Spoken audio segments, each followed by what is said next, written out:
বাংলাদেশের উত্তরবঙ্গের গর্ব রাজশাহী ইউনিভার্সিটি। তো আজ আমরা কথা বলতে যাচ্ছি রাজশাহী ইউনিভার্সিটি সম্পর্কে। বাংলাদেশের দ্বিতীয় প্রাচীন পাবলিক বিশ্ববিদ্যালয় এটি। এটি প্রায় 753 একর সবুজে ঘেরা এক বিস্তীর্ণ এলাকা নিয়ে অবস্থিত। এই বিশ্ববিদ্যালয়ে রয়েছে অসংখ্য বিভাগ ও গবেষণা প্রতিষ্ঠান। প্রতি বছর বিভিন্ন প্রান্ত থেকে দেশের শিক্ষার্থীরা আসে উচ্চশিক্ষার স্বপ্ন নিয়ে। সংস্কৃতি, খেলাধুলা ও গবেষণা নিয়ে এই বিশ্ববিদ্যালয়ের রয়েছে উজ্জ্বল অবদান।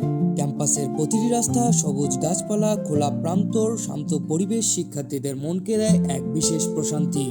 প্রাকৃতিক সৌন্দর্য ও পরিচ্ছন্ন পরিবেশের কারণে রাজশাহী বিশ্ববিদ্যালয়কে দেশের বিশ্ববিদ্যালয় ক্যাম্পাসগুলো থেকে একটু আলাদা মনে হয়। এটি শুধু শিক্ষা প্রতিষ্ঠান নয়, রাজশাহী বিশ্ববিদ্যালয় হলো স্বপ্ন, সংগ্রাম, ইতিহাস ও সাফল্যের এক অনন্য ঠিকানা।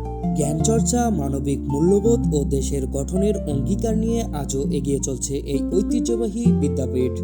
জ্ঞানকে বৃদ্ধি করা ও নিজের মনকে আরো প্রসারিত করতে একবার হলেও ঘুরে দেখা দরকার এই বিশ্ববিদ্যালয়টি।